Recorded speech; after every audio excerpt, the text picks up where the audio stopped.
Hello అండి, welcome to my channel. ఎలా ఉన్నారు అందరూ? నేనైతే చాలా బాగున్నానండి. మీరు బాగున్నారని ఆశిస్తున్నాను. ఈరోజు హోమ్ కేఫ్లో నేను మీకు నెయ్యి ఎలా చేసుకోవాలి అనేది చూపించబోతున్నాను. అలాగే నెయ్యి సరిగా రానప్పుడు అంటే గ్రైండ్ చేసుకునేటప్పుడు వెన్న మొత్తం కూడా కొంతమందికి లిక్విడ్ లాగా మారిపోతూ ఉంటుందండి. ఆ లిక్విడ్ లాగా మారిపోయిన దాన్ని కూడా తిరిగి వెన్నలాగా ఎలా చేసుకోవచ్చు అనేది కూడా నేను మీకు చూపిస్తాను.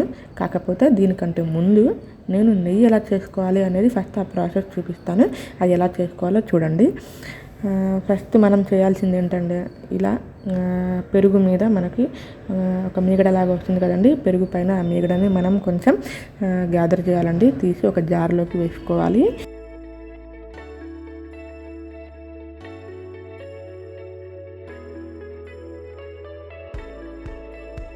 ముందుగా దాన్ని జార్లోకి వేసుకున్న తర్వాత ఆ జార్లో కొంచెం వాటర్ యాడ్ చేసుకొని దాన్ని మనం గ్రైండ్ చేసుకోవాలి.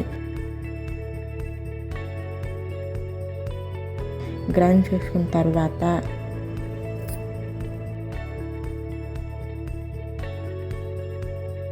చూస్తున్నారు కదా, ఇలా వాటర్ నుంచి వెన్న సపరేట్ అవ్వాలి. అలా సపరేట్ అయిన వెన్నని గ్యాదర్ చేసి ఒక బౌల్లో వేసుకోవాలి.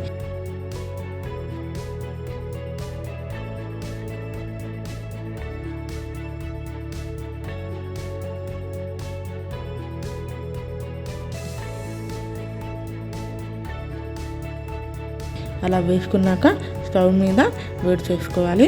మాడిపోకుండా చూసుకుంటూ ఉండాలి కూడా. పాల మీగడతో కూడా కొంతమంది నెయ్యి చేస్తారు. ఫస్ట్ పాల మీగడ మొత్తం గ్యాదర్ చేసి కొన్ని రోజులు అయిన తర్వాత దాన్ని కొంచెం తోడు వేసి ఆ తోడు వేసిన దాన్ని వెన్న చేసి ఇలా చేస్తూ ఉంటారు. దీనికంటే కూడా మజ్జిగ అంటే పెరుగు మీద వచ్చే మీగడతోటి మనం నెయ్యి చేస్తే అది కూడా చాలా టేస్టీగా ఉంటుంది. ఒక డిఫరెన్స్ చూడండి, ఈ పాలతో చేసిన దానికి పెరుగుతో చేసిన దానికి కూడా చాలా స్మెల్ డిఫరెంట్గానే ఉంటుంది, అలాగే టేస్ట్ కూడా డిఫరెంట్గా ఉంటుంది. సో పాలతోటి చేసుకోకండి, పాల మీగడతోటి పెరుగుతోటే చేసుకోండి. అదే చాలా టేస్టీగా ఉంటుంది. అదే ఒక ట్రై చేయండి.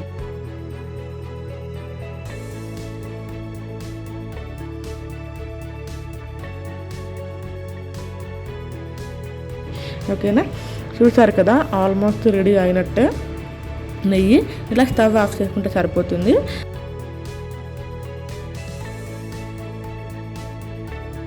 చల్లారాక నెయ్యిని వేరే బౌల్లోకి ఇలా వడబోసుకొని ట్రాన్స్ఫర్ చేసుకుంటే సరిపోతుంది.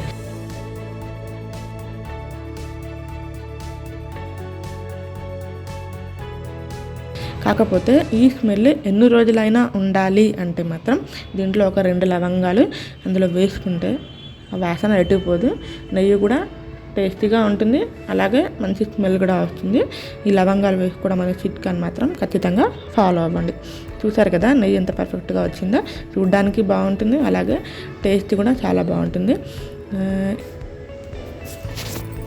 ఇప్పుడు నేను మీకు చూపిస్తున్నాను వెన్న మొత్తం గ్రైండ్ చేసినప్పుడు, ఇలా మొత్తం లిక్విడ్లా అయినప్పుడు ఏం చేయాలి అంటే, ముందుగా ఒక గిన్నెలో వాటర్ తీసుకొని దాన్ని స్టవ్ మీద పెట్టి ఆన్ చేసి వేడి చేసుకోవాలి. కాస్త వేడయ్యాక ఆ వాటర్ని లిక్విడ్లా మారిన వెన్నలో పోసుకోవాలి.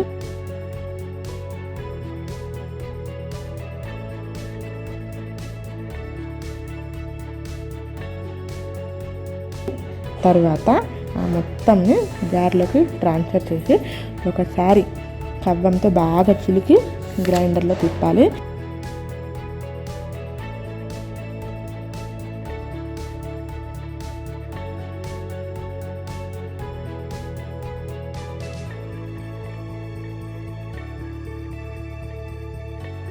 కాస్త ఎక్కువసేపు మిక్స్ చేయాల్సి ఉంటుందండి, కొంచెం ఓపిక పట్టాలి.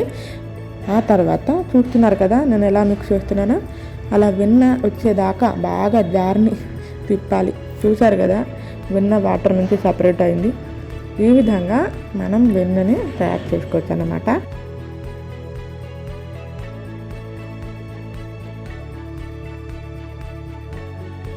అలాగే ఇలా మిగిలిన మజ్జిగతో మెంతిపిండి తాలింపు వేసుకొని చేసుకుంటే మజ్జిగ పులుసు కూడా తయారవుతుంది. అది ఎలా చేసుకోవాలి నేను నెక్స్ట్ అప్కమింగ్ వీడియోస్లో చూపిస్తాను. అంతవరకు వెయిట్ చేయండి. Thank you for watching my videos. Bye bye, take care.